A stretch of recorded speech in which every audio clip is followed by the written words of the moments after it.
Ya, tadi dari mana? Angkat tangan. Siapa yang mau mencoba? Satu lagi barangkali? Dua. Yang terjadinya kapan? Sejak anak masih di dalam kandungan ibunya sampai usia 2 tahun. Itu berada di kurva merah ke bawah. Ada tandanya. Makanya kenapa posyandu tidak cuma ukur berat badan, tapi juga tinggi badan. Penyakit metabolik, dan ini semua akan membebani beban negara yang sangat besar. Pegang. Jadi bicara soal stunting itu memang tidak boleh terjadi di masyarakat manapun. Sampai situ ya, mudah. Baiklah, next berikutnya. Siap, tolong jangan diganti layarnya. Next please. Next. Oke. Saya ingin menjelaskan ibu-ibu, bapak-bapak, tidak usah khawatir. Kita punya 5 pintu stunting yang bisa dicegah. Tolong diingat, kita punya 5 pintu stunting. Pintu yang pertama, ada yang tahu pintu yang pertama apa? Tolong saya punya pengalaman. Halo. Sophie. Jadi sebelum nikah mereka jadi foto-foto cantik, Pak. Di atas bukit, di atas laut, sampai ke jumlah langsung masuk dalam laut, hilang itu pengantinnya.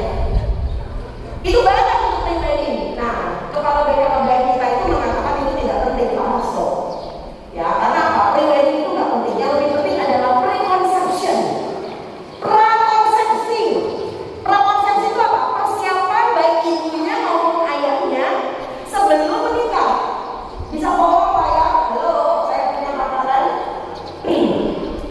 Yaitu nomor 1 bagi seorang laki-laki. Kita mau laki-laki ya.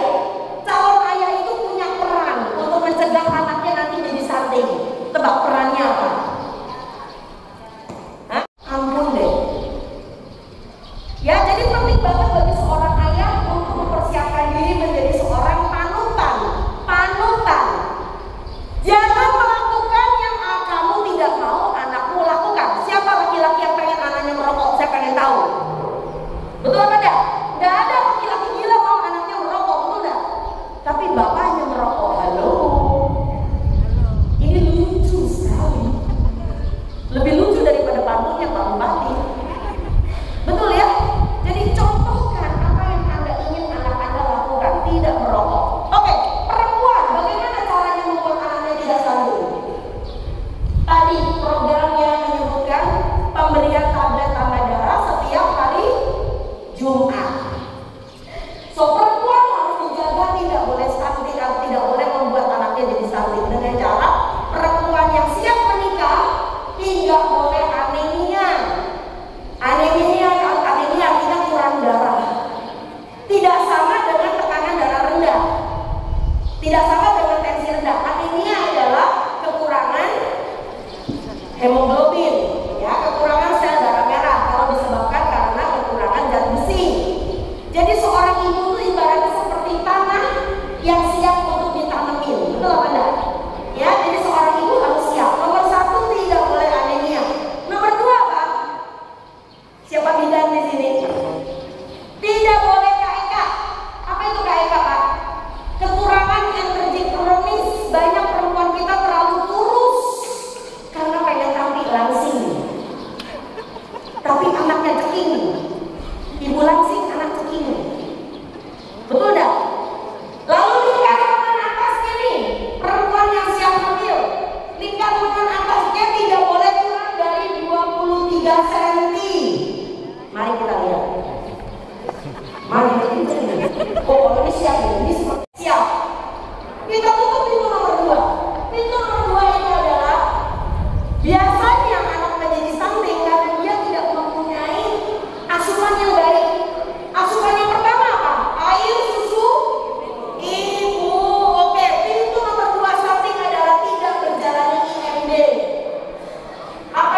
harus mendapatkan ASI.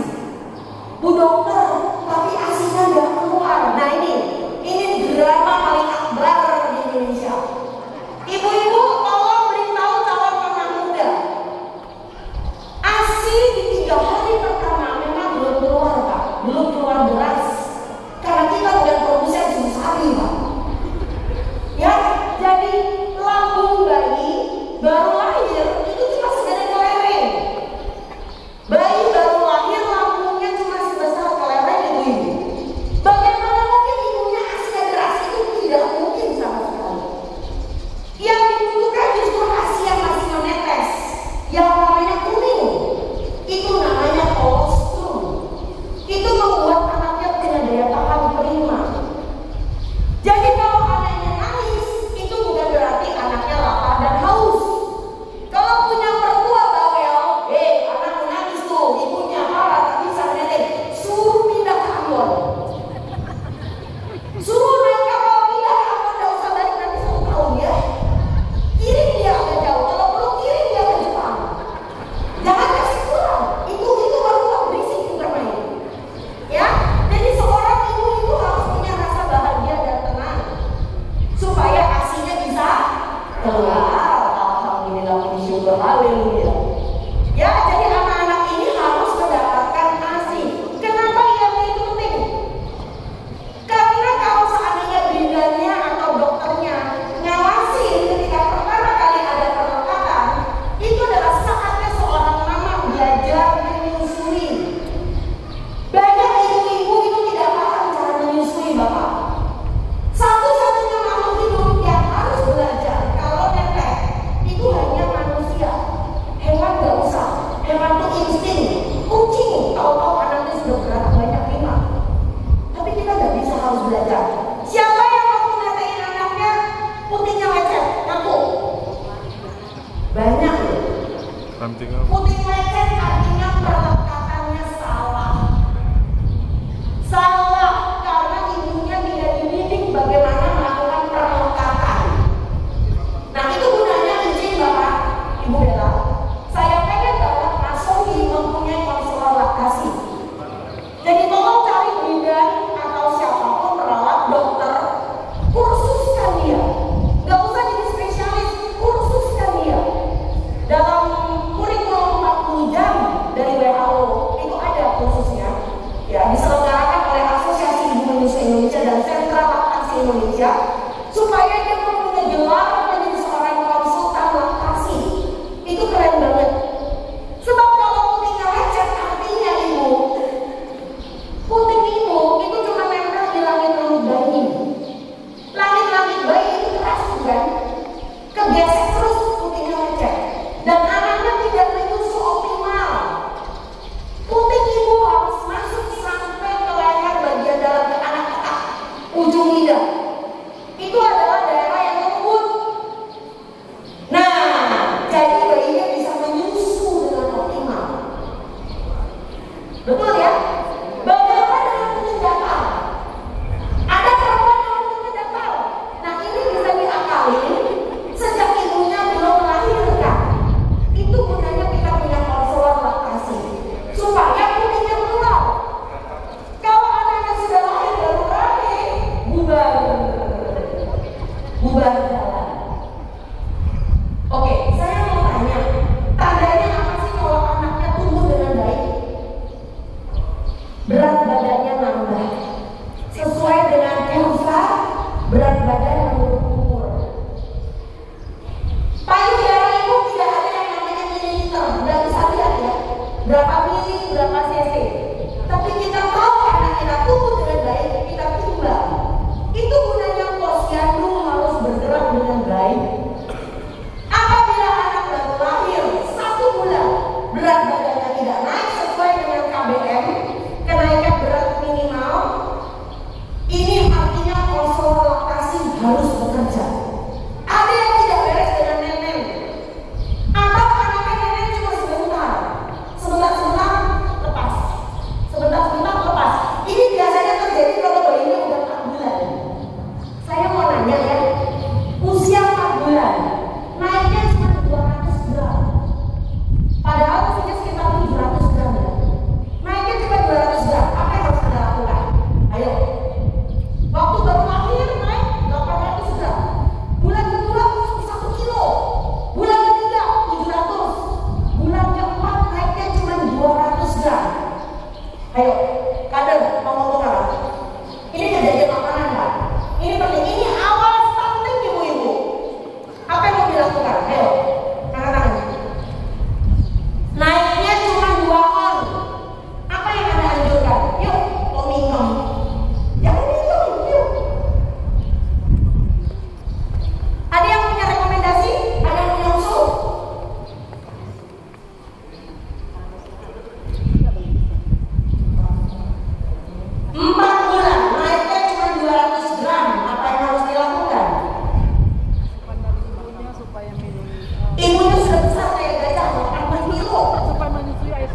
Iya, ibunya sudah 80 kilo. Kan anaknya belum ini. Ya, bagaimana ibunya udah makan seperti gajah, tapi anaknya naik cuma 200 gram. Apa yang harus dilakukan? Yuk, Biasa kan enam bulan. Belum. ASI eksklusif sampai usia 6 bulan. Anda bisa masuk penjara. Bye-bye anak polisi. Ibu, ini jawabannya. Usia 4 bulan, anaknya sudah mulai berkembang secara sensorik. Usia 4 bulan, anaknya sudah mulai tolek-tolek. Ayah pulang. Assalamualaikum. Ayah pulang. Copot. Nggak remeh. Pak RT datang. Membagikan selebaran ya. Tok tok tok tok. Assalamualaikum. Copot. Pak RT datang. Copot. Ibunya sudah kembali jualan di pasar. Betul? Anaknya ditaruh di bawah kerudung kok. Ya kan? Ibunya pikir anaknya nenek, ternyata cuma ngempeng Pak. Karena anaknya cuma colong dengar. Harga bawang, harga cabai, harga ikan. Anak tidak nenek. Anaknya cuma ngempeng. Cuk cuk cuk cuk cuk cuk. Padahal aksi paling belakang itu lemaknya yang paling banyak. Jadi anaknya cuma mendapatkan aksi yang paling depan, bukan aksi paling belakang. Aksi paling depan memang lebih encer karena anaknya butuh minum, haus. Tapi kalau dia terus menyusu, anaknya makan sampai payudara kedua ini keduanya kosong. Jadi caranya anak ini harus disusukan di ruangan yang tenang, Bu. Pasang musik yang enak, dengarkan deburan ombak, ya. Lalu netain anaknya dengan kondisi tenang. Bu dokter, tapi kalau anak saya terlalu tenang, dia tidur, Bu dokter. Oke, kalau anaknya tiduran, apa yang terjadi? Pijat payudara supaya asinya ngalir kembali. Ketika dia ngamuk, oh ada lagi. Nenek lagi dia. Lakukan sampai kedua payudara kosong. Anakmu langsung melejit 1 kilo. Dan itu tidak dipahami kerap kali. Nyambung ya? Jadi nomor 1 adalah cara mencegah stunting. Calon orang tua harus bebas anemia, tidak merokok, punya berat badan ideal. Nomor 2, lakukan inisiasi menyusu dini. Karena kalau pengobatannya benar, insya Allah sampai usia 6 bulan, anak ini bisa menyusu dengan baik.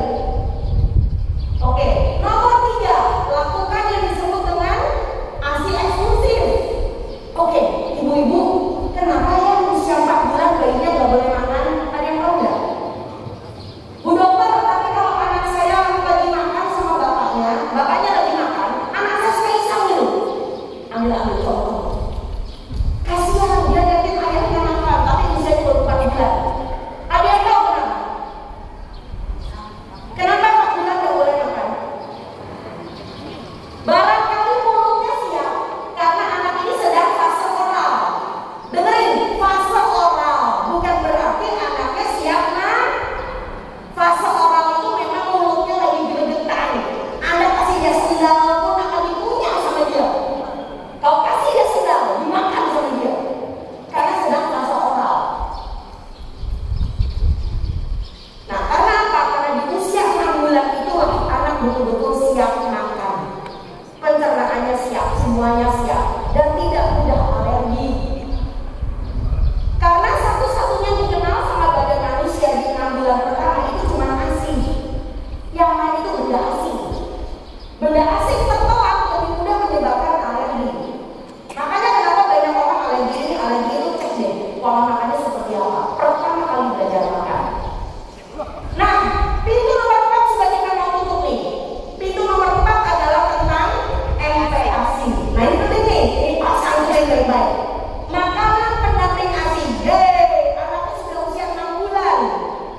Boleh tahu nggak syarat-syarat dari bubur bayi MPASI yang pertama itu apa? Ada yang tahu nggak? Ya, belum. Kita punya rumus namanya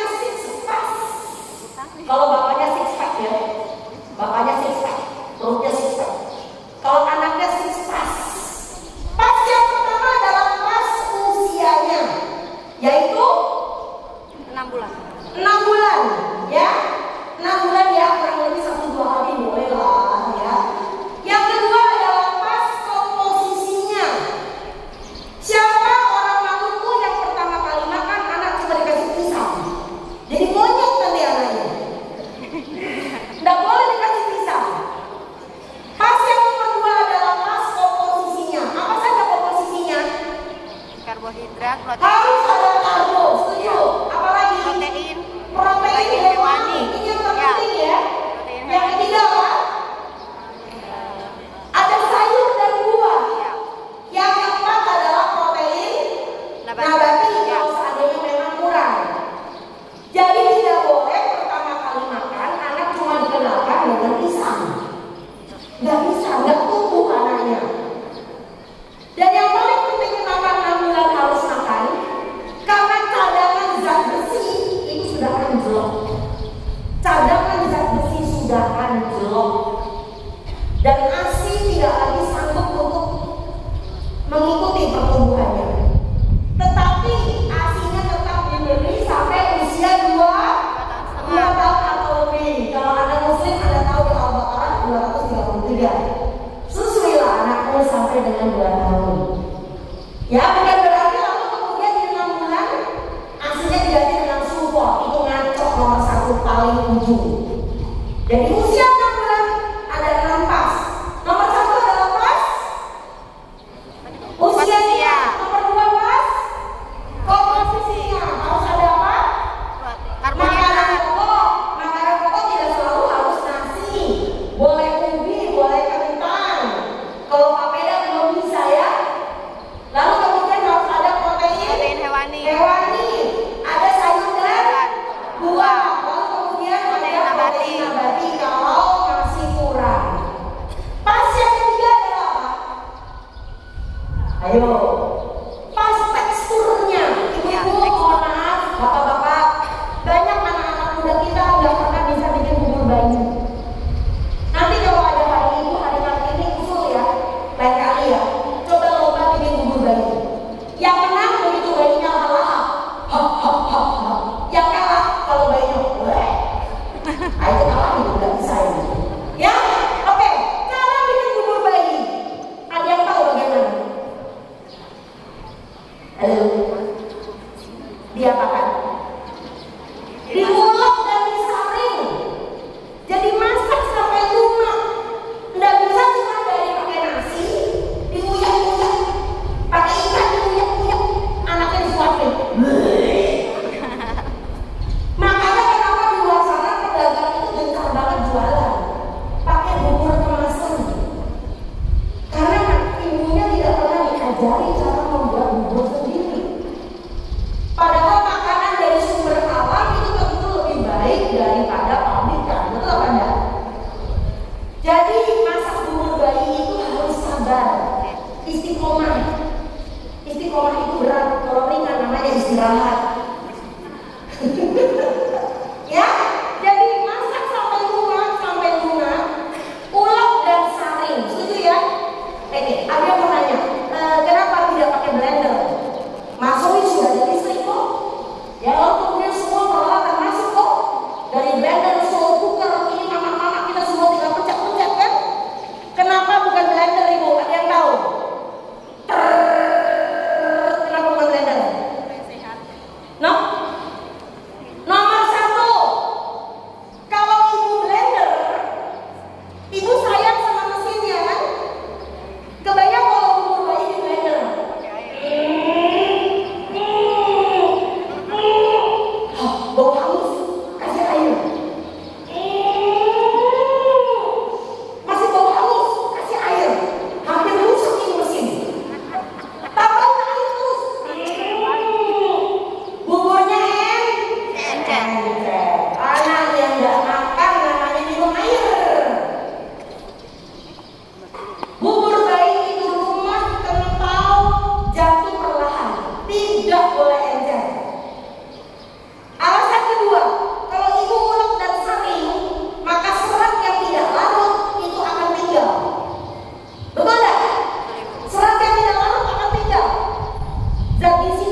2 sendok dulu. Anggap ini gelas air mineral ya. Anggap gelas air mineral. Tahu ya, saya punya air mineral ini semua pakai botol. Tahu gelas air mineral ya? Setiap kali makan cuma setengah gelas air mineral. Saya mau minum pakai sendok. Sendok yang rumah tangga besarnya beda-beda. Ada yang sendoknya besar seperti centongnya, ada sendoknya kecil-kecil kayak sendoknya Barbie. Jadi gelas air mineral itu 220 ml. Berarti 100. Jadi kalau setengah sekitar 125 ml. Naik bertahap. Nggak mungkin 6 bulan langsung setengah gelas, nggak bisa. Naik bertahap. Jadi usia 8 bulan sudah setengah gelas air mineral. Nanti di usia 1 tahun itu sudah full 1 mangkok atau 1 gelas air mineral. Sampai senyum ya. Pas yang nomor 6 adalah pas kebersihannya. Nah ini penting. Siapa di sini yang ibu-ibunya bekerja? Siapa yang bekerja? Ibu-ibu bekerja, bukan ibu rumah tangga. Banyak ada yang bekerja. Ada ya? Oke.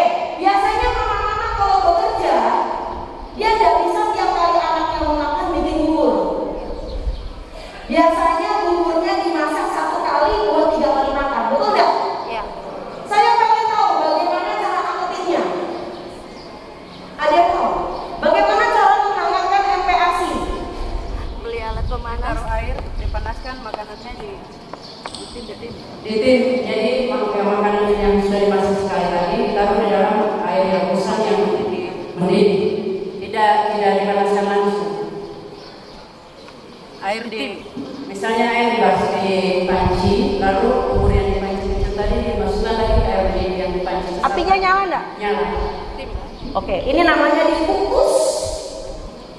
Ya, betul. Betul. Ibu boleh dapat satunya. Ibunya benar kali ini jawabannya. Jadi caranya adalah ibu buat sekaligus buburnya buat 3 kali makan.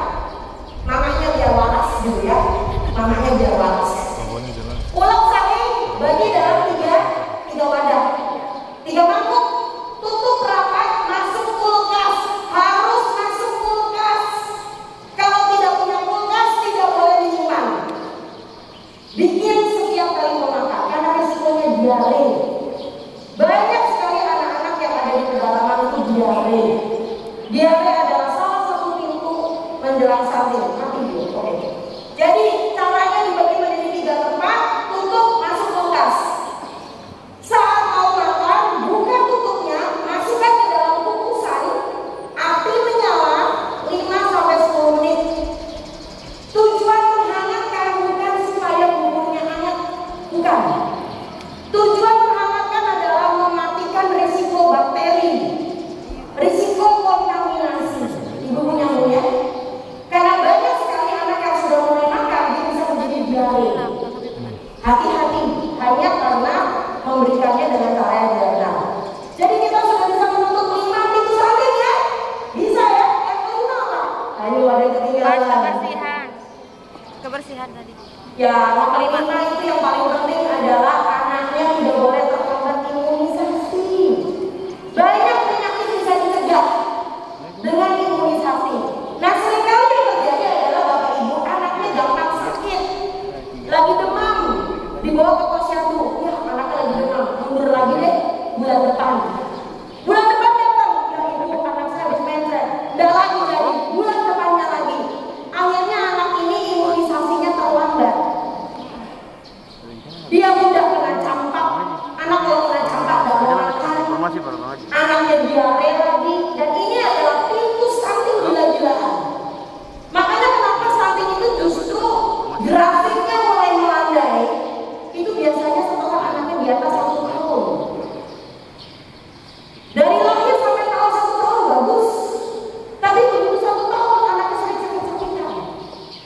Satu hal yang saya tidak suka, jajan. Nah, ibunya mulai, ini siapa kemarin pulang kampung waktu lebaran? Ya, ketika di rumah makannya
kearifan lokal.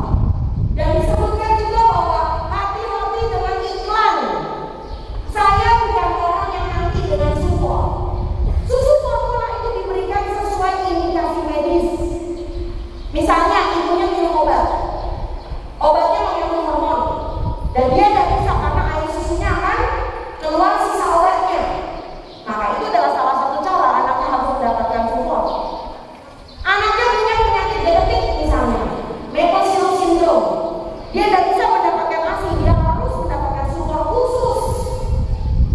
Ya, tetapi support itu tidak diberikan hanya karena alasan ibunya bekerja, ASInya nggak keluar, ya ASInya yang kasus tidak boleh bukan cekik, cekik artinya makan, ini cekik, lain lagi. Berikutnya, next.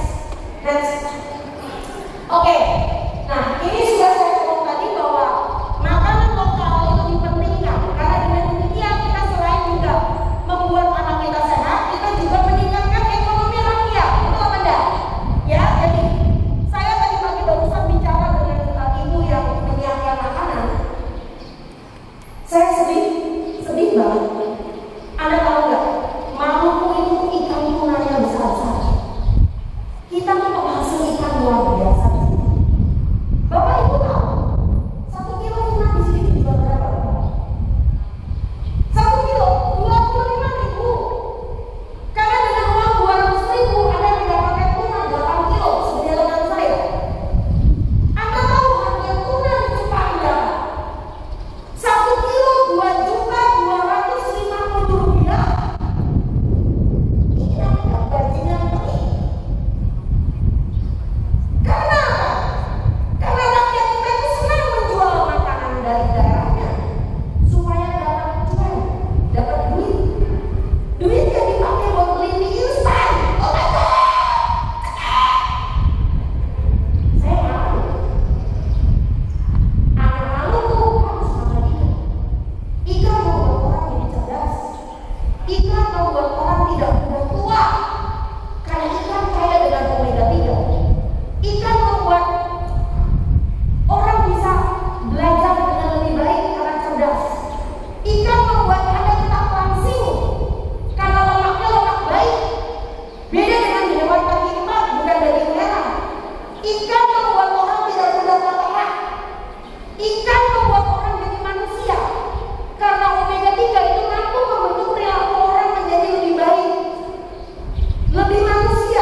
ya, semua dilindungi oleh undang-undang. Berikutnya lagi, next, ada Permenkesnya. Jadi produsen susu formula itu dilarang untuk menghampiri konsumennya langsung, dan tidak boleh yang namanya Ikatan Dokter Indonesia dan kalau mau menyelenggarakan apa seminar segala macam itu didanai oleh mereka, karena itu semua pasti ada bakwan di balik udang, ya, ada tikus di balik kulkas, betul ya? Oke, berikutnya next, berikutnya lagi, silakan. Nah, ini dia. Saya ingin memperkenalkan tentang yang disebut sebagai promosi silang, Bu Dokter. Tapi ini ada cupong mau bagi-bagi susu ibu hamil di posyandu, bukan support. Lalu bagaimana? Sama saja, sebab awalnya dimulai dari susu ibu hamil, tapi produsennya industrinya sama. Lalu ketika ibunya ngambil susu, dicatat namanya, nomor WA-nya. Tahu-tahu begitu anaknya sudah lahir, ada telepon gelap. Halo ibu, selamat ya, dedeknya udah lahir. Kasihnya susu enggak kan? Gimana kalau saya kirim sampel? Cekek, bukan cekek. Itu memang kurang ajarnya promosi. Itu kurang ajarnya liku-likunya kita dirusak sama-sama dengan susu formula. Next, berikutnya, tidak lagi. Nah, ini yang saya bilang tadi, ya kan? Jadi mereknya sama semua itu. Tapi yang pertama dari susu ibu hamil, habis itu susu formula. Itu caranya mereka menjaring konsumen. Next, berikutnya. Next. Nah, ini adalah pernyataan dari teman-teman kita yang ada di luar negeri, ya, di Jepang, di Mesir, di Korea. Mereka tuh bertanya-tanya ya, kenapa sih orang Indonesia itu aneh? Ketika mereka periksa kehamilan di negeri orang, dan mereka tanya sama ahli kebidanan, Pak Dokter, Bu Dokter, saya boleh minum susu ibu hamil? Hah? Apa? Susu ibu hamil? Tidak ada. Tidak ada. Jadi seorang ibu hamil perlu makan gizi seimbang, bukan dari susu. Nyambungnya, ibu hamil makanlah ikan, kasih papeda atau pakai nasi, kasih ubi, kasih singkong, kasih jagung, anaknya tumbuh besar.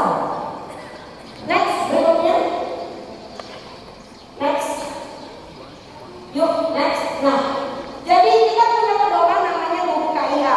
Jadi nanti siang, ya, selepas makan siang, kita mulai dengan belajar tentang apa itu buku KIA, grafik-grafik untuk pertumbuhan anak. Next.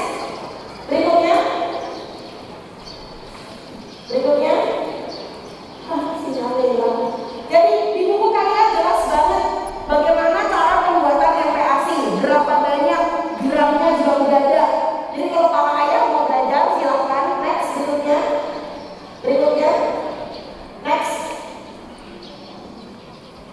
Next. Halo. Next, Mas. Berikutnya. Nah, ini juga dari Ikatan Dokter Anak Indonesia. Next, berikutnya. Kita mempunyai beberapa kesamaan. Disebutkan bahwa MPASI harus diberikan sesuai dengan usia. Adekuat artinya cukup, ya. Lalu kemudian diberikan secara higienis. Next, berikutnya. Bahwa anak itu mau makan itu bukan hanya karena makanannya itu enak, tapi yang penting bagi seorang anak makanannya itu tepat. Tepat itu artinya ada teksturnya yang tepat. Jadi anaknya tidak lepet. Bu, kadang-kadang ada anak diberi makan lalu dia melepet ya. Karena apa? Bukan karena makanannya itu tidak enak. Anak melepet itu karena teksturnya berbeda.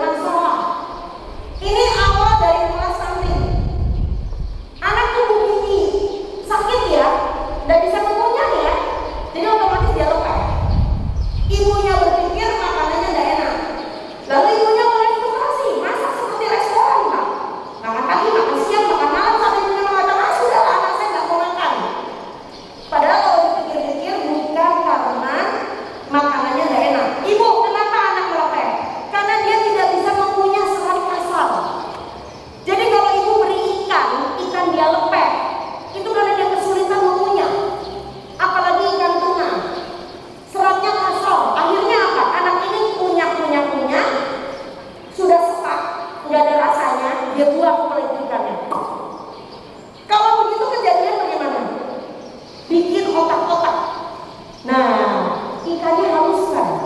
Haluskan ikannya. Kasih santan. Santan itu berkalori ya Pak. Jangan takut pakai santan buat anak. Bapaknya seminggu sekali aja. Beri santan. Dikasih daun bawang sedikit kecil-kecil biar wangi. Bungkus di dalam daun, bakar. Anaknya pasti makan.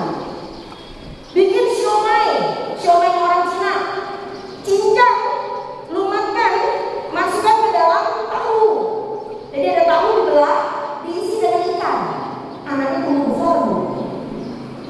Ya, jadi sekali lagi melopeh itu bukan karena anaknya tidak doyan, tapi dia punya kesulitan mengunyah. Sampai sini paham ya? Jangan pernah berikan ayam bagian dada. Bagian dada itu seratnya kasar, sepak. Jadi kalau anak belajar makan itu biasanya pakai paha, karena bagian paha itu lebih mudah untuk dikunyah. Betul atau tidak? Ya, ini salah satu triknya. Berikutnya, next. Begitu pula dengan anak ya. Anak itu bisa makan itu karena next. Anak bisa makan karena dia siap makan. Ada anak itu terutama pada posyandu. Hati-hati. Ada ibu mengatakan anak saya kalau diberi makan selalu nangis. Ada beberapa kemungkinan. Nomor 1, popoknya penuh. Itu urusan kecil-kecil yang sebetulnya jadi penting ya. Bangun pagi, mandikan anaknya, dudukin, kasih dia makan. Bukan nenek. Kalau nenek dia otomatis kenyang. Setelah makannya selesai, baru nenek, lalu tidur lagi. Anaknya duduk lagi. Ya, jadi bersihkan dulu badannya, pokoknya ganti. Kemungkinan kedua, anaknya belum berak Bu. Banyak orang tua tidak sadar kalau orang nggak berak itu nggak bisa makan. Anaknya belum BAB udah 3 hari, bagaimana mau makan? Keempat, lebih penting lagi, anaknya pernah dipaksa makan sama mertua Anda. Anaknya trauma, betul nggak? Baru lihat sendok, lihat sendok kayak lihat pisau. Jangan dipaksa. Caranya bagaimana? Makan itu seperti bermain, tapi bukan berarti keluyuran ya. Tertib anaknya di pangku, duduk lesehan. Bu, gunakan jari. Jari ibu ini ajaib. Anak lihat sendok dia trauma makan, kasih dengan jari. Anak mama pintar. Anaknya besar. Jari ibu ini ajaib sekali. Sendok dengan jari. Nanti begitu anaknya sudah mulai makan makanan padat, 9 bulan, pakai tangannya. 1 piring berdua sama mamanya. Anak ambon makan ikan. Anaknya cepat sekali makan. Tidak masalah. Jangan nggak pernah ikut gosek untuk orang kota, kacau mereka. Next, berikutnya. Ya, next. Silakan berikutnya. Oke, sampai sini ada pertanyaan tidak? Ini penting buat saya. Saya akan melayani tanya jawab. Kalau mau tanya silakan. Sementara jangan terus Mas, tolong next videonya. Berikutnya, next. Ada yang mau tanya? Silakan Ibu. Ya, ini rajin bertanya dia. Assalamualaikum warahmatullahi wabarakatuh. Waalaikumsalam. Perkenalkan saya Sri Purwati, saya telah berangkat dari Gedung Musisi Sumatera Timur Maudi. Saya mau tanya Ibu Dokter, selamat siang pagi Ibu Kami semuanya. Saya mau bertanya untuk pemberian ASI itu kadang-kadang itu ada yang kurang 2 tahun, ada yang lebih 2 tahun. Nah, apa dampak dari kekurangan pemberian ASI yang kalau orang bilang 2 tahun tapi itu kan kalau kurang 2 tahun apa anunya terus lebihnya bagaimana gitu efeknya? Ya. Terima kasih. Baik. Saya mau menjelaskan sedikit perkara ASI. Saya tahu ASI itu luar biasa dan ASI itu harus kalau bisa sampai 2 tahun. Kalau bisa insya Allah. Tapi dengan catatan umur 6 sampai 8 bulan ASI masih 70%. Tapi begitu anak masuk 8 bulan sampai dengan 11 bulan ASI tinggal 50%.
Jadi itu sebabnya kenapa WHO wanti-wanti bahwa di masa 1 tahun ke bawah anak tidak perlu lagi mendapatkan, memang tidak harus mendapatkan gula dan garam. Next, berikutnya. Ya, jadi sebab yang disebut dengan garam itu bisa didapatkan dari berbagai macam sumber, tidak selalu dari garam dapur. Next, berikutnya. Ya, berikutnya memang masalah sinyal. Ya, ini adalah salah satu sebab kenapa di atas 6 bulan anak membutuhkan MPASI. Fokus kita bukan cuma makanan utama, tetapi juga yang kita sebut mikronutrien, Bu. Mikronutrien adalah zat gizi dalam jumlah kecil, tapi amat dibutuhkan. Salah satunya adalah zat besi. Oke, terpaksa saya mengatakan, nggak bisa enggak. Zat besi yang paling tinggi itu sumbernya ada di hati ayam. Jadi coba tolong dari pemerintah daerah, Mas Sobi, memperbanyak peternakan ayam supaya hatinya bisa dimakan. Ya, dibuat pepes, dibuat opor, dibuat semur, ya, ulek sari. Begini Ibu, saya hafal luar kepala. 1 on hati ayam itu zat besinya 15,8 mg. Bayi membutuhkan 11, cukup 11 sudah cukup. Jadi kalau 1 on hati ayam itu barangkali bisa dipakai untuk 1 hari. Ya, tetapi kalau daging sapi itu cuma 2,8 mg. Terlalu kecil. Itu sebabnya kenapa saya tidak pernah merekomendasikan daging sapi. Udah harganya mahal, seratnya tinggi, zat besinya rendah, cuma 2,8 mg. Ya, yang kedua tentu aja telur. Kalau anaknya alergi dengan telur ayam bisa pakai telur puyuh.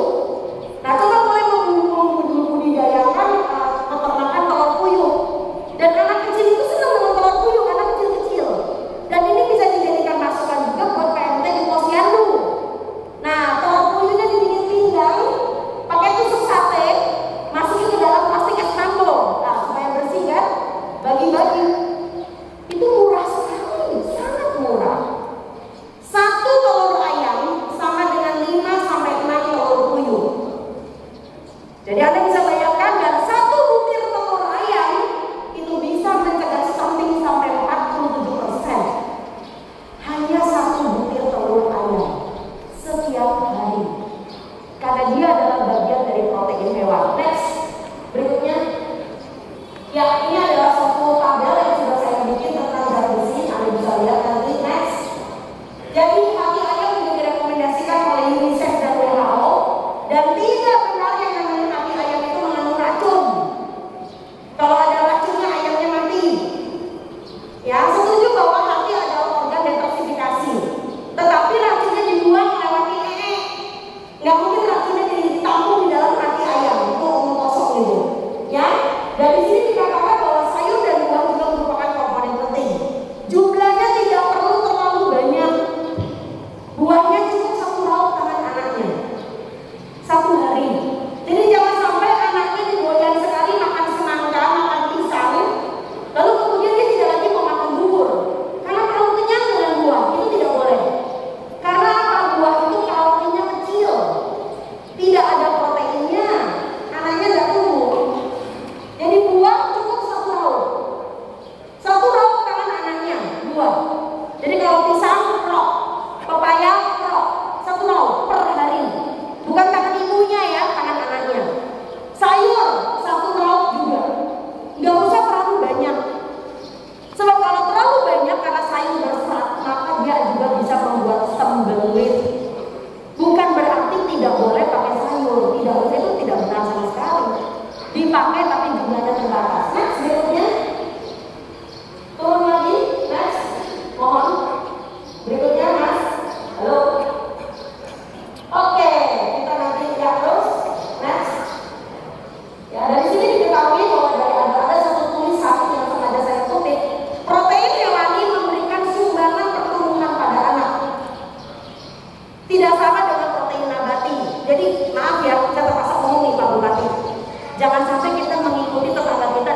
dari wafer, makanan instan, ya. Next. Berikutnya lagi ya. Jadi tercetus penyakit tidak menular juga kalau dikonsumsi terlalu sering. Next. Berikutnya. Ya, jadi banyak sekali pemberitaan di luar negeri juga sudah mengatakan bahwa memberikan produk ultraproses, apalagi mie instan, itu membahayakan kelangsungan makanan kita berikutnya. Next, berikutnya lagi. Ya, terus ini ada beberapa penelitian sengaja saya pasang supaya barangkali kalau ada yang tertarik Anda bisa mendapatkan jawabannya di situ. Next, terus lagi. Saya terakhir barangkali mau membicarakan tentang kolaborasi pentahelix. Ini penting terutama bagi pada bapak-bapak yang bekerja di Pemda. Terus Mas, sampai akhir kita berbicara tentang kolaborasi pentahelix. Ya, terus next. Sinyalnya. Oke. Next. Berikutnya. Ya, ini ada beberapa contoh kalau sinyalnya bagus Anda bisa baca. Posyandu di Pulau Jawa dan di beberapa daerah di luar Masohi itu gila-gilaan. Mereka betul-betul ugal-ugalan, ada yang memberikan makanan-makanan kemasan seperti ulang tahunnya anak-anak. Ada wafer, ada biskuit, ada Masya Allah bukan lain. Kalau menurut saya itu sama sekali tidak mendidik. Karena salah satu syarat dari posyandu adalah mengajarkan para ibu untuk bisa membuat makanannya sendiri. Oke, ini kita berhenti di situ.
Jangan kau utik-utik makanan orang Masawi.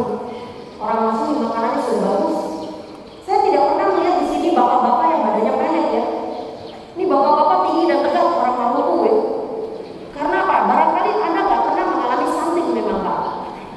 Enggak, ini selalu tepuk tangan loh buat orang tua mereka, tepuk tangan buat orang tuanya. Ya memang orang tua Anda barangkali dulu keras. Makan harus ikan, harus makan seperti apa yang mereka makan, betul enggak? Nggak ada yang namanya jasa layanan antar. Halo, sate taichan 30 tusuk, apa itu sate taichan? Ya, yang ada kita sate ikan ya Pak, itu enak sekali. Oke, barangkali itu menutup dari saya punya pembicaraan. Kita buka tanya jawab. Siapa saya punya moderator? Silakan, Ibu apa namanya Yanti, silakan Yanti. Saya masih punya beberapa buku kalau Anda mau silakan. Ya, tapi yang silakan sudah ada yang tanya. Baik, ya, silakan diberikan mikrofon yang 1, 2, wah, saya punya ini kurang. Yang paling dulu saja. Ya, ibu yang di belakang, silakan.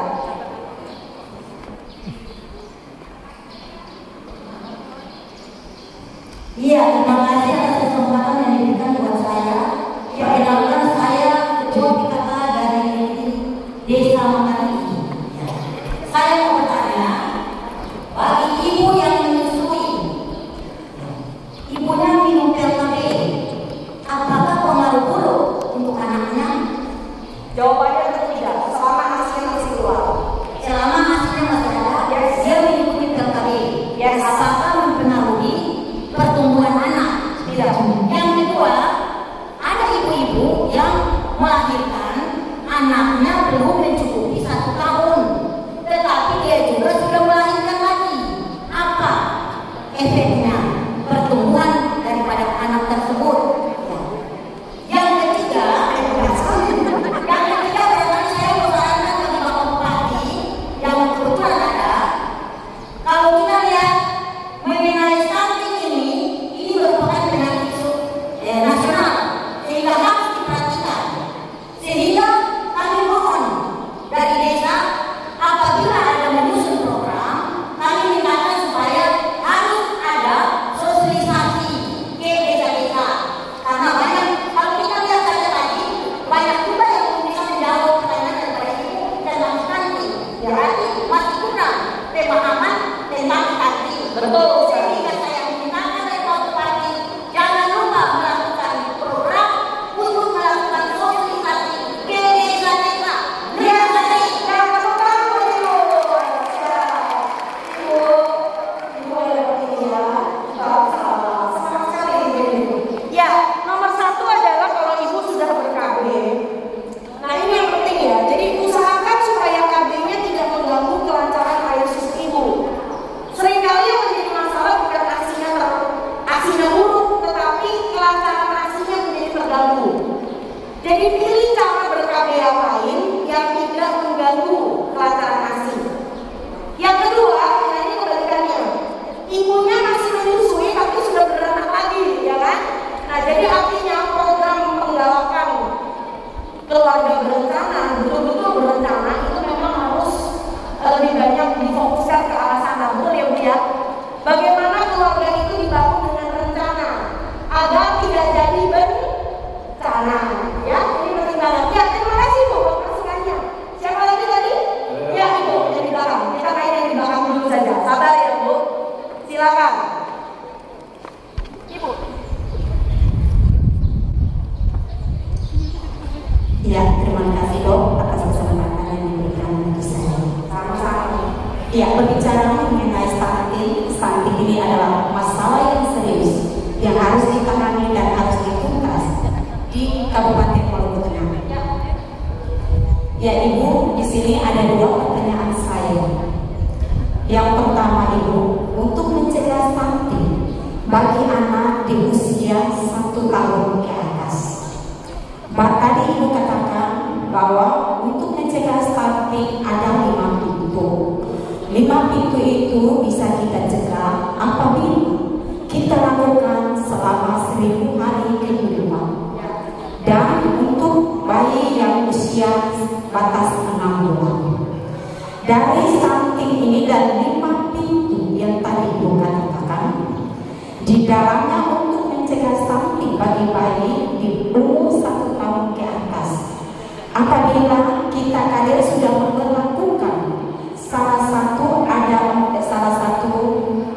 cara untuk mencegah stunting, yaitu di 5 pintu pada poin yang keempat dan poin kelima dan poin keenam.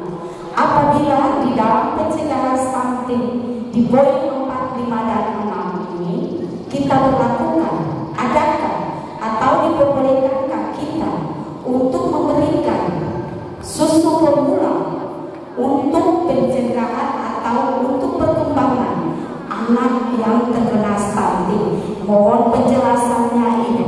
Kalau Ibu memperbolehkan, kami akan melakukan, dan tidak juga kami tidak akan memperlakukan.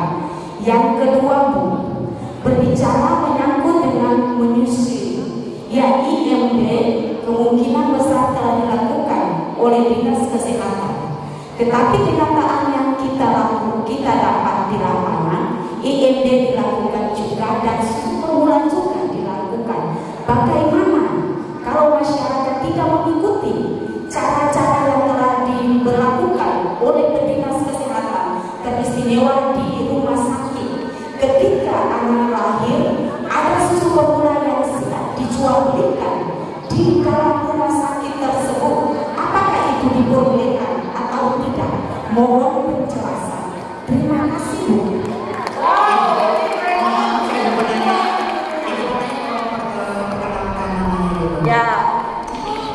Ya Ibu, saya adalah berutusan Ketua Kader dari Desa Hatuhenu Kilometer 6. Nama saya Lucy Lolan. Oke, aku jawab ya. Nomor 1, kita harus bicara tentang batasan-batasan kompetensi.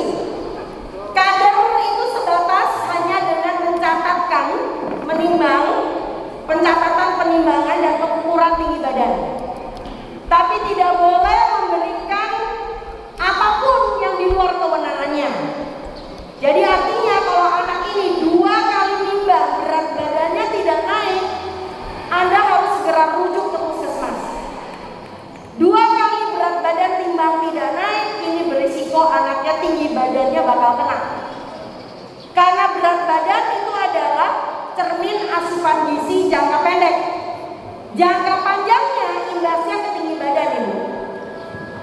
Dan kader sama sekali tidak berhak memberikan susu formula. Tidak berhak. Kalau anak ini terancam dengan gizi buruk atau weight faltering, apalagi kalau sudah stunting, maka yang berhak menuliskan PKMK. PKMK itu nama lain dari produk untuk kepentingan medik khusus. Ini adalah susu formula khusus. Maka yang memberi harus atas resep dokter. Sekali lagi, jadi posyandu itu harus bebas dari etalase minimarket. Posyandu tampangnya tidak boleh seperti etalase minimarket. Jadi udah jelas ya. Jadi sekali lagi, kader tidak punya kewenangan memberikan sumpor. Haram hukumnya. Sumpor hanya bisa diberikan atas resep dokter. Barangkali itu jawaban saya. Terima kasih Ibu. Siap.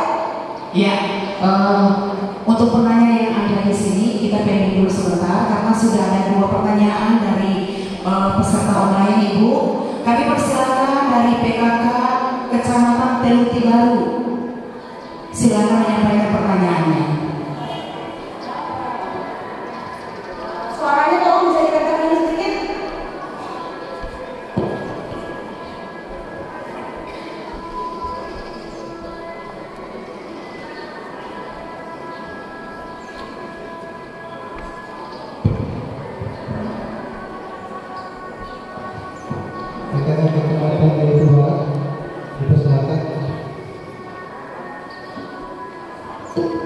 Gangguan sinyal Kak. Atau barangkali di chat, di kolom chat, kalau di chat sudah ada. Nah, ada apa yang lagi di situ? Mereka Indonesia kepala desa. Oh, kepala desa luar biasa. Ya, silakan Pak. Baik, terima kasih. Assalamualaikum warahmatullahi wabarakatuh. Sudah.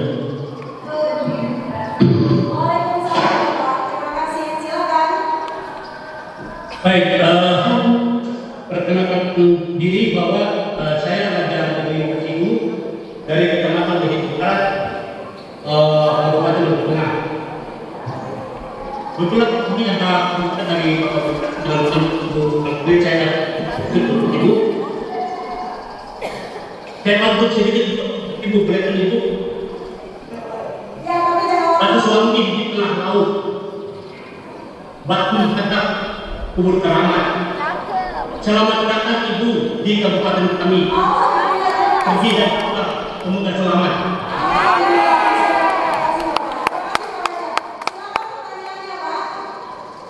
Ya, saya kebetulan dari program kami di Kader Desa itu memberikan bantuan kepada posyandu dalam rangka memberikan makanan tambahan kepada balita. Yang ingin saya tanyakan, apakah makanan tambahan itu cukup kalau masuk itu kita berikan kepada ibu hamil atau beritanya? Jadi bisa ibu menyusui, maksudnya ibu menyusui dalam rangka memberikan PMT itu diberikan untuk siapa Kak? Untuk ibu hamil atau untuk anaknya gitu? Iya, saya tidak memiliki. Ya. Maksudnya itu diberikan kepada ibunya atau kepada beritanya? PMT itu biasanya ditujukan untuk bayinya Pak.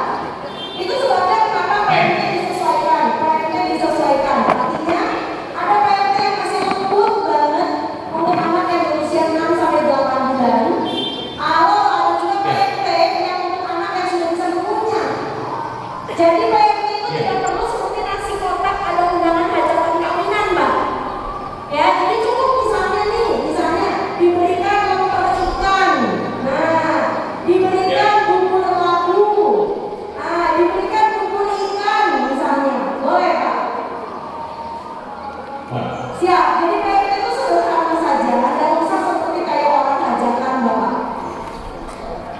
Ya, satu pesan saya yang juga barangkali bisa diterima oleh yang lain ya. Alangkah baiknya kalau ketika memberikan PMT, di dalam tempat saja Bapak sisipkan fotokopi resepnya Pak. Supaya nanti ibu-ibu di rumah, dia lihat, oh anak saya doyan ya. Nah, lalu dia bisa bikin. Sebab PMT itu kan cuma sebulan sekali. Mustahil kan sebulan sekali dengan makanan seadanya memenuhi gizinya anak. Itu mustahil mustajab. Jadi alangkah baiknya sekali lagi kalau ada PMT yang bisa diberikan sisipan fotokopi resepnya. Jadi bilang sama ibunya, Bu, ini mudah bikinnya, ibu bikin tiap hari buat anaknya ya. Gitu Bapak. Terima kasih Bapak. Assalamualaikum warahmatullahi wabarakatuh. Waalaikumsalam warahmatullahi wabarakatuh. Ya, terima kasih untuk perwakilan dari Behitu Barat. Untuk perwakilan dari PKK Telutiwaru sudah siap. Bagus banget Pak acaranya. Terima kasih Bapak, sukses. Mungkin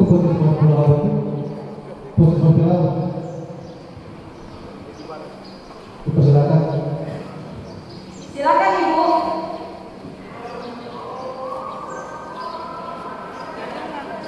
Mati. Suaranya. Sinyal lenyap tak berbekas. Untuk Bapak operator tolong langsung dicek aja Pak biar sekalian tidak mengganggu dan tidak membawa waktu. Saya kembalikan kepada Bapak Ibu yang ada di sini yang mau bertanya silakan. Ya, udah mulai banyak pertanyaannya. Semakin panas, saya juga kepanasan soalnya. Iya, silakan Ibu, silakan. Ya, terima kasih Ibu. Beta nama Nyonya Fatimena, kader posyandu dari Desa Kamahani. Terima kasih Ibu atas kesempatan yang diberikan. Di sini Ibu beta hanya kasih sedikit masukan, terkhusus bagi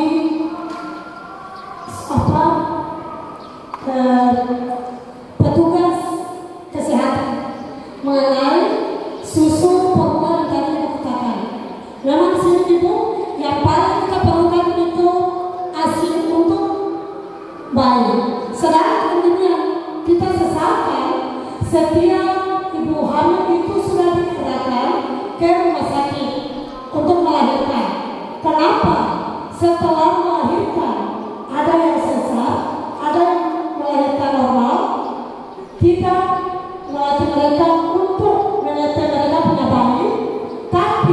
diberikan susu formula dengan pertanyaan, ibu anaknya mau minum BKT atau SGM atau Lactogen. Sedangkan tadi kita simak ibu punya pembicaraan bahwa susu formula itu sudah mempunyai hukum atau undang-undang. Kalau dibilang pertama kita minta maaf, mungkin di sini juga ada direktur rumah sakit RSU atau kepala dinas rumah sakit RSU, kita minta maaf. Cuma kita masyarakat, tolong tertibkan itu petugas rumah sakit, terutama di bagian kebidanan itu, supaya susu formula akan mereka berjuang di dalam rumah sakit, tolong dihentikan supaya tidak tersanti yang ada bagi kita punya anak-anak terkhusus untuk tengah. Itu saya terima kasih. Ya, tepuk tangan buat Ibu. Ya, barangkali sudah mulai dikencengin. Siapa tahu nanti Mas Woi sebagai satu-satunya kabupaten di Indonesia yang betul-betul tidak ada susu formula lagi nanti. Kecuali dengan resep dokter. Bukan berarti kita musuhan sama susu formula ya.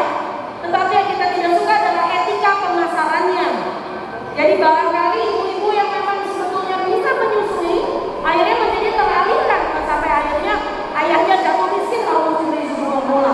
Dan yang lebih parah lagi, saya pernah lihat langsung susu formula membuat anaknya alergi.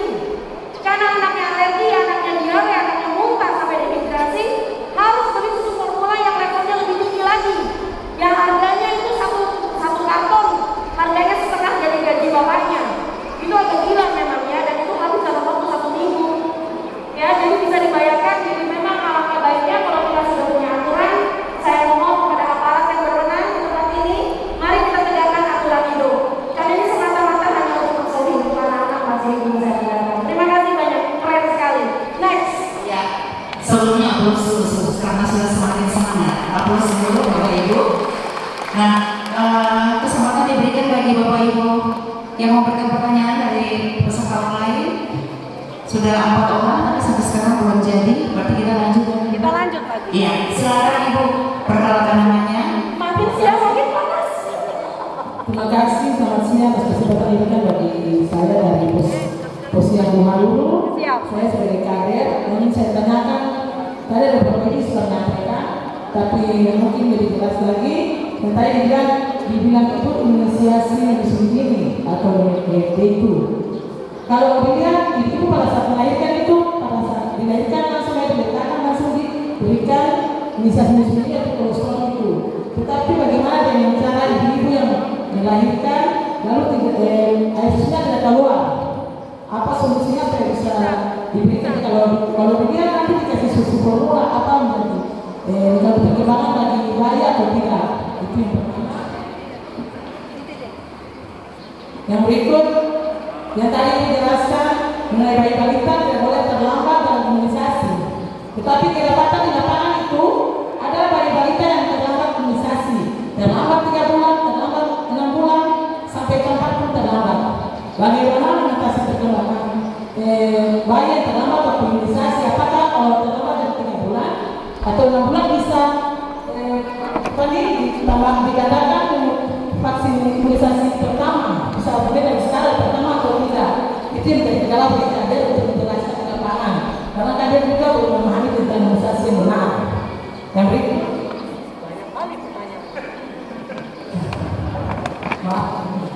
mengenai yang tadi dijelaskan mengenai telur dan konsumsi setiap hari itu mengandung 40%. Tapi kita dapat di lapangan ada ibu-ibu yang takut memberikan telur dan dikasih untuk anak, katanya nanti bisul.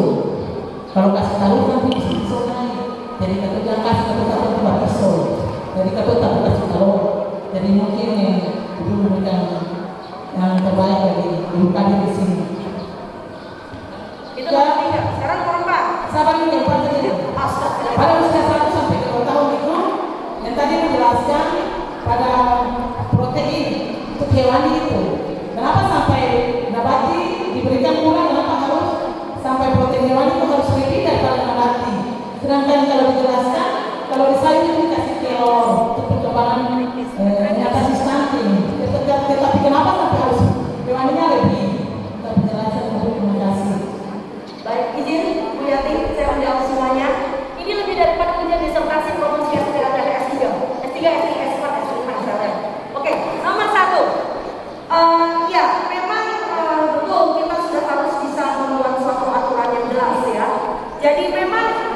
Ibu tolong dengarkan.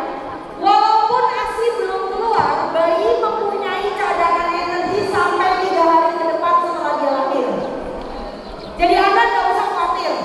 Ya, jadi kalau misalnya bayinya tidak minum pun itu sampai 3 hari ke depan, dia masih punya cadangan. Tetapi yang lebih penting justru, para calon ibu itu belajar untuk bisa mengeluarkan yang namanya ASI-nya sejak sebelum lahiran. Banyak ibu-ibu setelah lahiran baru bingung, nah bagaimana ini? Sama seperti orang mau menikah, baru bingung ya, yang adatnya segala macam. Pelajari dulu ketika ibunya masih mengandung. Yang kedua, ASI yang pertama kali keluar itu sebetulnya 1-2 tetes ibu. Itu adalah kolostrum, dan justru itu adalah zat yang sangat berharga bagi anaknya. Jadi sampai sekarang di kampung masih mengatakan itu ASI basi, Pak. Padahal itu bukan ASI basi. Itu adalah ASI yang pertama kali keluar netes, dan itu harus dikenyam sama anaknya.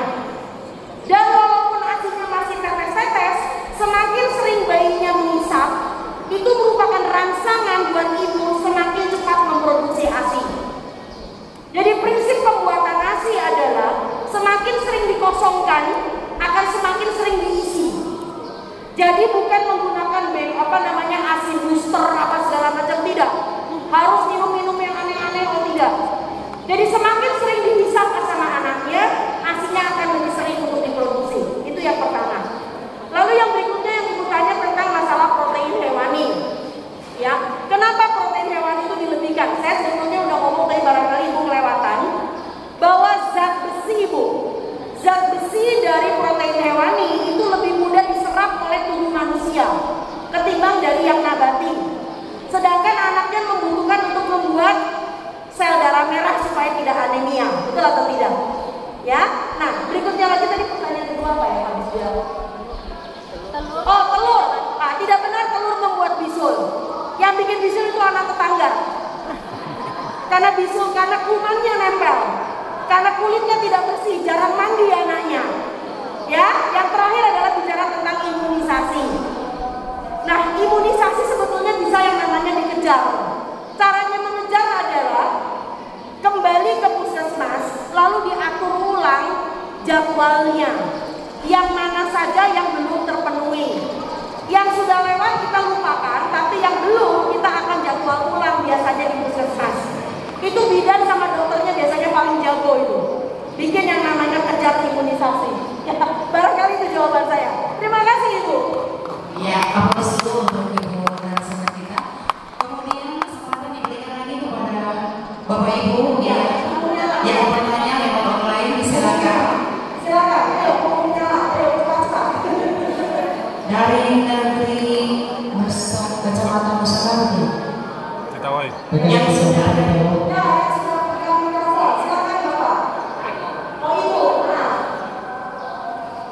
Suaranya pasti itu usaha suaranya.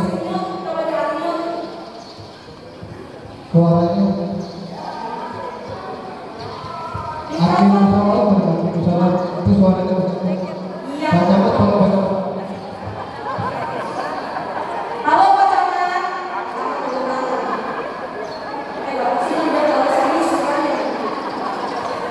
Suaranya Pak Camat. Pak Camatnya masih muda ya? Belum Pak Camat, suaranya belum. Silakan Ibu.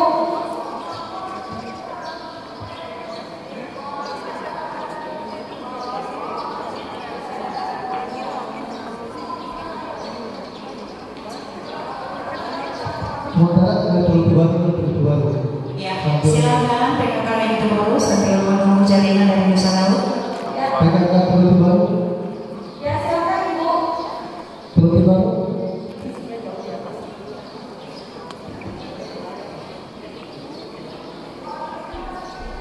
Silakan coba diambil. Oke, usaha dipersilakan.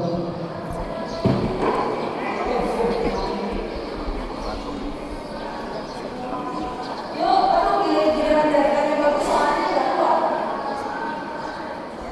Ayo cepat. Oke, usaha dipersilakan usaha. Ayo Bu usaha.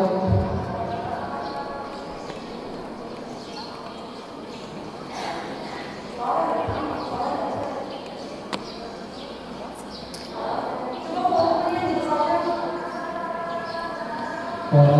apapun. Mic-nya tuh mungkin korek itu gimana? Coba mikrofonnya dibuka.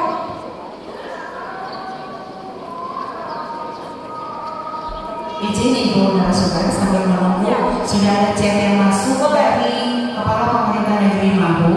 Mohon petunjuk untuk PMT yang baik kepada anak stunting Ibu. Oke, kalau anak sudah terlanjur stunting, nomor 1 harus ditangani oleh dokter. Jadi anak stunting tidak boleh lagi ditangani oleh kader. Karena yang sudah terlanjur stunting, nomor 1 kita ada beberapa penata laksanaannya. Pertama, kemungkinan harus diberikan PKMK. Jadi pangan untuk kepentingan medik khusus. Yang kedua, tentu harus dicari sumber permasalahannya. Misalnya tadi dari contoh Bapak Bupati, misalnya ada anak yang cacingan, ya, atau dari Bu Bella tadi ada yang cacingan, maka cacingannya harus dibereskan dulu. Anak-anak dengan anemia tentu harus diberikan suplementasi. Lalu anak-anak dengan penyakit kronik seperti TBC, maka ini semua harus dibenahi karena karena TBC, anemia itu memberikan nafsu makan yang sangat buruk. Dan kalau nafsu makannya buruk, ibunya masih kekeh, tidak mau melepaskan anaknya misalnya ya. Saya masih mau berjuang nih, bismillah, pokoknya kita berikan makanan, anaknya semakin hancur nanti. Ya, jadi jangan istilah kalau di medsos itu jangan denial, jangan hanya engkau ya, kita tidak boleh denial. Ya, sekali lagi silahkan anaknya ditahan nakes, itu boleh. Siap. Break dulu ada. Izin break dulu. Mau bicara tentang pemantauan status gizi anak dalam periode Mas, ya. Yuk berikutnya, next. Enter aja. Jadi saya ingin membuatkan satu disclaimer dulu. Yang pertama, webinar ini tidak menggantikan konsultasi dengan dokter, bukan menggantikan konsultasi dengan spesialis anak maupun bidan. Jadi acara ini khusus untuk membuat para ibu, para kader itu belajar, ya, tapi bukan menggantikan konsultasi. Lalu pembahasannya seputar garis besar pemantauan tumbuh kembang anak dengan menggunakan grafik tumbuh kembang, bukan keseluruhan tahapan tumbuh kembang anak. Jadi begini, kita hari ini hanya membahas sebatas grafik. Sedangkan yang namanya tumbuh kembang itu kan ada kayak perkembangan sensorik, perkembangan motorik, betul apa enggak? Ya, perkembangan kepribadian anak, betul ya? Itu kita tidak bahas. Yang kita bahas ini sebatas tumbuh kembang dalam pengertian tinggi badan, berat badan, dan seterusnya. Oke? Yang akan dibahas adalah tumbuh kembang anak yang relatif sehat, bukan yang anak yang punya gangguan bawaan. Ya, gangguan bawaan misalnya anaknya kerdil, lahir dengan gangguan hormon, anaknya punya Down syndrome, anaknya prematur. Kalau prematur harus menggunakan grafik yang berbeda. Jadi grafik dari yang Anda punya itu adalah grafik buat anak yang lahirnya cukup bulan. Sampai situ jelas ya? Cukup bulan, berat badan lahir rendah nggak apa-apa, tapi cukup bulan. Bukan buat anak prematur. Sebab kalau prematur kita harus menggunakan yang namanya usia koreksi. Saya nggak mau ngajarin tentang itu. Atau menggunakan grafik yang lain, bukan ini. Ada namanya grafik Fenton, lain lagi. Jadi sekali lagi ini hanya untuk anak-anak yang lahirnya cukup bulan. Pastikan pengukurannya dilakukan dengan benar. Ini penting. Next. Ini contoh yang nggak benar. Saya tidak tahu di tempat Anda melakukan ini atau tidak. Ini tidak benar. Jadi kalau mengukur panjang badan anak itu tidak boleh pakai meteran kain. Apalagi ngukurnya dari kepala, wah lihat jidat, lewat kaki, lewat segala macam. Tidak benar. Sampai sini nyambung ya. Berikutnya next. Yuk kita hari ini ada beberapa hal yang perlu kita bahas. Ada beberapa grafik dari buku ini. Berat badan menurut umur, tinggi badan menurut umur, berat badan menurut tinggi badan, indeks massa tubuh, dan lingkar kepala. Yang hari ini betul-betul yang menjadi pekerjaan posyandu adalah 1, 2, 3. Oke? Jadi kita materinya nggak terlalu berat tetapi cukup serius. Next. Saya ingin memperkenalkan buku panduan yang harus bisa Anda pakai adalah buku KIA yang terbaru. Udah nggak bisa dipakai lagi kalau buku KIA baju batik bapak ibunya masih yang coklat. Ya. Jadi yang benar adalah yang warnanya gini. Ini bolak-balik ya. Ada sisi untuk ibu, ada sisi untuk anak. Jadi buku KIA tuh lengkap bukan main. Nah, ada yang dari depan ke belakang ini buat anaknya, dari belakang ke depan buat ibunya. Ya udah kenalan ya ternyata ya. Padahal tiap hari bawa nih posyandu, tapi cuma buat kipas-kipas doang nih. Ya, jadi buku KIA tidak boleh dikumpulkan oleh kader. Buku KIA harus diberikan kepada ibu supaya ibu bisa belajar. Jadi yuk kita mau bicara tentang grafik yang satu ini dulu. Ini kelihatan grafiknya adalah grafik buat anak laki-laki, betul ya? Karena warnanya biru ya. Kalau buat yang perempuan Anda harus pakai yang warnanya pink. Sampai situ setuju ya? Baik. Yuk kita ambil contoh. Ini ada anak usianya 6 bulan. Ya, lalu kemudian umur 7 bulan dia naik. Jadi tulisannya adalah N. Betul atau enggak? Ya. Kalau dia tidak naik, itu artinya grafiknya datar atau turun. Tapi kalau misalnya nih, dia masuk usia 8 bulan. Kalau masuk 8 bulan kan mestinya naiknya sekitar 300 ya. Betul nggak? Kenaikan berat minimal KBM 300 gram ya. Kalau anaknya cuma naik 200 gram, tulisannya naik atau tidak? Naik. Tetap naik, tetapi tidak sesuai dengan KBM. Jadi walaupun naiknya cuma 1 on, tetap ditulis naik, tapi tidak sesuai KBM. Yang tulisannya T itu kalau betul-betul angkanya masih sama seperti bulan lalu atau turun, itu namanya tidak naik T. Sampai situ jelas ya? Oke. Saya mau kasih tahu sama Anda. Normalnya nih, seorang anak mestinya ada di kurva yang mana? Hitam, merah, atau hijau? Hijau, oke? Dengerin baik-baik, saya kasih tahu sama Anda. Jangan sampai Anda terlena dengan anak yang mengatakan anak saya di kurva hijau. Nih kita lihat contoh nomor 1 nih. Kurva hijau kan? Dia sempat naik kan? Masih kurva hijau kan? Tapi kalau Anda lihat dia tidak naik 3 kali berturut-turut. Wow. Apa yang terjadi? Ada di kurva mana dia sekarang? Hitam ya? Jadi hati-hati dengan anak yang tadinya di kurva hijau, tapi karena dia nggak naik 2-3 bulan, tahu-tahu sudah di kurva hitam loh. Ya, jadi untuk para ibu tidak boleh ibu ini ditenangin ya, dibuat menjadi terlena ya. Bu, nggak apa-apa, anaknya masih di kurva hijau. Tapi kalau Anda sambung ini ke titik-titiknya, wah, nggak bagus. Betul ya? Oke. Sebaliknya, ada anak lain. Dia datang di kurva merah. Kesannya, wah, kok kurva merah ya? Ya, tapi dia kemudian dia naik nih secara berkala tuh. Bagus dia. Wah, ini mesti dipuji. Jadi bukan semua anak ada di kurva hijau artinya aman. Bukan semua anak di kurva merah artinya tidak aman. Di kurva hijau kalau dia mendatar sangat tidak aman. Di kurva merah tapi kalau dia naiknya bagus, aman banget. Lihat gak? Next. Yuk kita lagi mau ngomongin soal satu orang anak nih. Ada seorang anak, ini contoh ya. Kalau kita seenaknya nih ngomong, oh anak saya ada di kurva hijau. Banyak orang tua tuh cuma lihat kurva hijau. Tapi Tapi yang dia lihat, kurva hijaunya adalah berat badan menurut panjang badan, curang.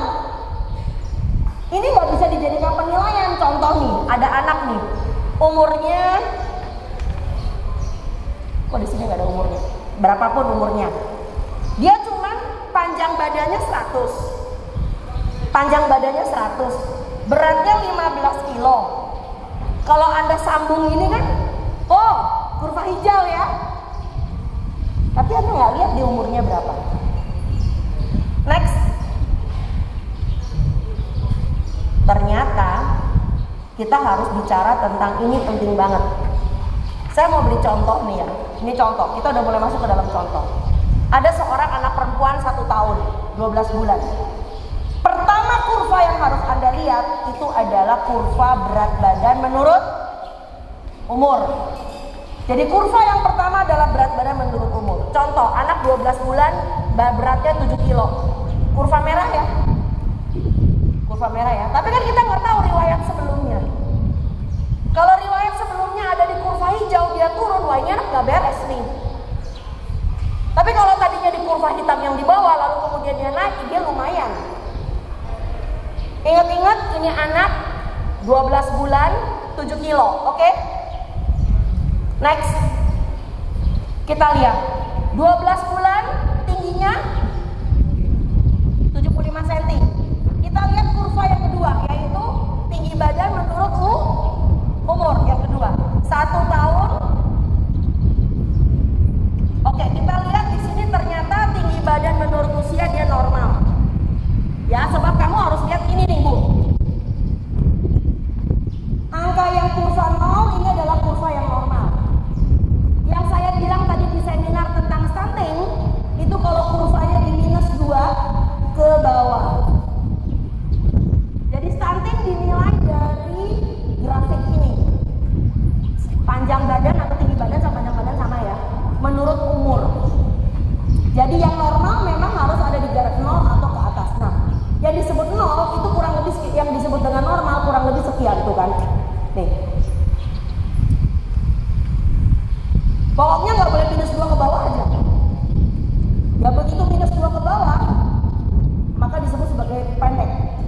-2 sampai -3. Begitu -3 ke bawah, sangat pendek. Sampai sini ngerti nggak? Ada yang mau tanya nggak? Pelan-pelan dulu saya cerita. Bisa dipahami ya? Udah ya? Oke, siap. Saya senang dengan orang Ambon tukang makan ikan, otaknya cerdas. Next. Saya kalau terang ini di tempat lain, sulit disebut mati. Oke. Next. Tadi salah? Ya, next. Oke. Tadi anaknya 7 kilo ya. 7 kilo ya. Nah ini grafik yang ketiga. Kalau anak 7 kilo, panjangnya 75, lihat. Dia ada di kurva hitam ya. Artinya anak ini gizinya karena apa? Tinggi badannya normal, tapi berat badannya kurang. Jadi disebut dengan gizi kurang itu kalau panjang badannya oke, tapi berat badannya nggak bisa nyusul tingginya. Anak ini kan kurus. So dengan kata lain, anak stunting tidak selalu kurus, bisa juga gizi buruk atau gizi kurang. Jadi ini bukan stunting kasusnya. Si anak umur 12 bulan ini kasusnya bukan stunting. Sampai sini nyambung nggak? Anak ini kasusnya adalah gizi kurang. Karena tinggi badannya berat badannya yang belum mengejar. Sampai situ nyambung. Oke, kalau Anda ketemu kasus kayak begini, apa yang ingin Anda sampaikan? Konseling seperti apa ke ibunya? Dia udah 1 tahun. 1 tahun gizinya kurang, tinggi badannya normal, tapi berat badannya cuma 7 kilo. Apa? Ini ya salahan orang nih. Bu, konseling itu artinya Anda tanya. Jangan nuduh. Nah, kenapa banyak kader tidak disukai? Karena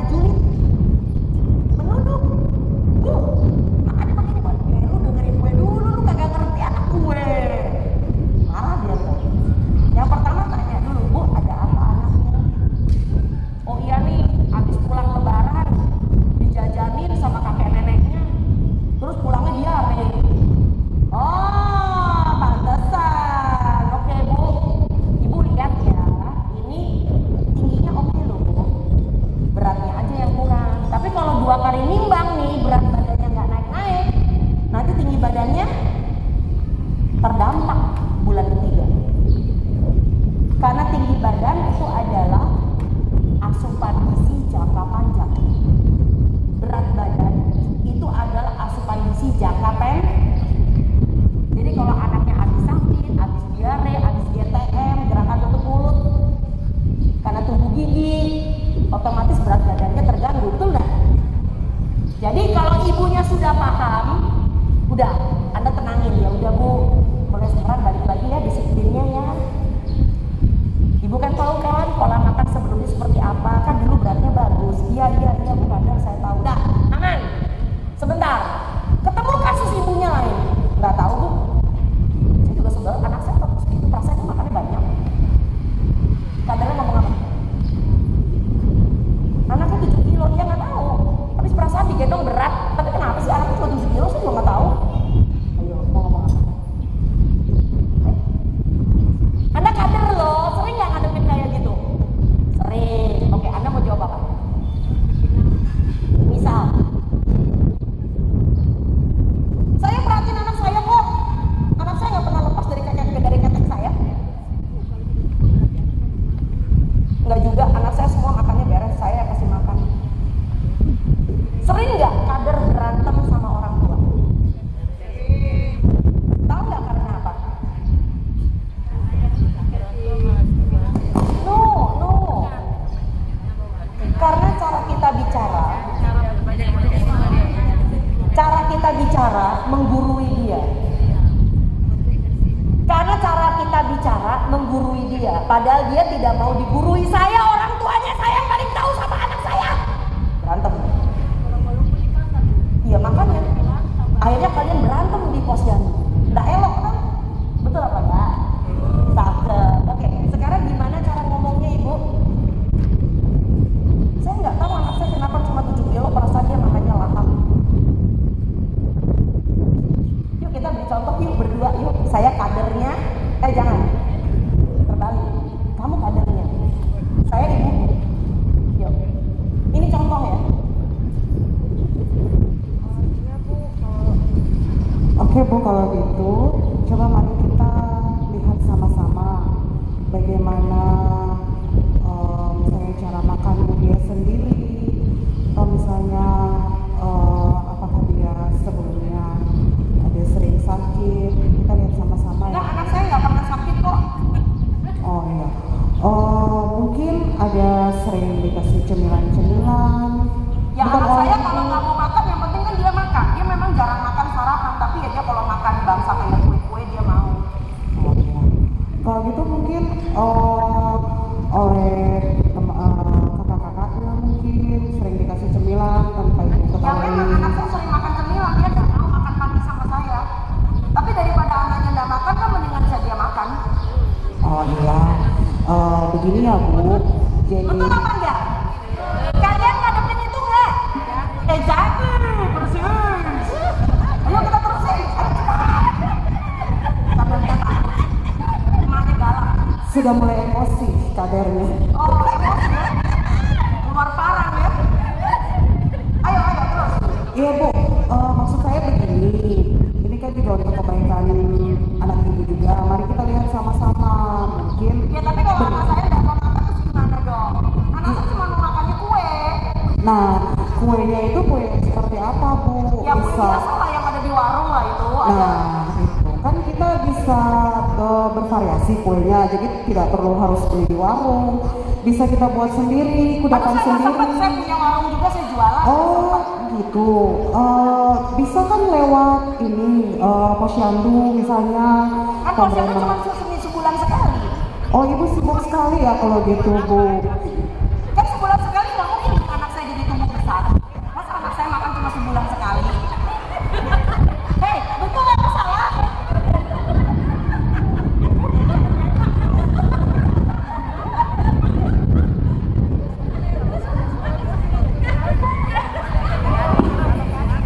Oke, dengerin. Tahu nggak kenapa kalian ribut dengan ibu-ibu? Karena kalian mempunyai cara berpikir sendiri, punya tujuan sendiri. Si ibu punya cara berpikir sendiri. Dan Anda tidak pernah bisa memahami ibu Anda, konseling ini loh, orang tua ini loh. Jadi yang paling baik untuk bisa memahami orang, nomor satu adalah tanya dulu. Kalau perlu dudukkan posisi Anda seperti seandainya Anda kalau jadi dia. Contoh paling gampang, anak 12 bulan cuma 7 kilo gak mau makan. Oke? Ini tanya jawab yang sering kali saya alami. Bu, ibu tinggal sama siapa? So mulai dengan sesuatu yang gak ada urusannya sama anaknya. Dia udah tahu, dia udah bete sama anaknya kecil, udah dikata-katain, udah dijulit sama orang. Satu kampung udah bilang anakmu ceking. So jangan ngomong soal anaknya, dia udah bete, dia udah kesal. Ngomong jadi kawan dulu. Ibu tinggal sama siapa? Saya sendirian. Kok sendirian? Suami di mana? Suami saya ngadu nasib di Makassar. Oh, kerjanya jauh ya. Ibu umurnya berapa? Saya baru 22 tahun. Anda bayangin umur 22 tahun punya anak gak doyan makan, umurnya 1 tahun. Rasanya mau dicekek. Anaknya tidak cekek, tapi cekek. Ya, kita jadi ibu harus bisa ngerasain ya. Ya, umur 22 tahun loh. Anak gak mau makan. Hidup cuma berdua serumah. Gak ada orang yang mau. So, ngerti maksud saya ya? So, ini perlu penghayatan loh. Oh, lah ibu sendiri kalau makan, ibu makannya apa? Saya beli Indomie di warung. Kenapa? Yang ngapain masak buat sendirian? Saya kan cuma hidup sendirian, gak ada suami saya. Malas lah saya masak-masak, gak ada yang makan. Oh, lah kalau ibunya beli Indomie di warung, anaknya gimana? Ya anak saya ikut saya makan nih. Oh, wah. Anda bisa mikir kan? Barangkali Anda bakal tercekat tidak bisa bicara loh. Ngerti nggak? Anda bingung nggak dengan situasi ini? Persis. Jadi kita nggak boleh, kenapa kita ribut dengan para ibu? Itu karena kita maksa, makan yang bergizi bu, anaknya harus dikasih daging. Oh, semprol. Kalau orang Jawa ngomong, ya semprol gue. Banyak cakap lah kau. Betul nggak? So barangkali jadi kader plus.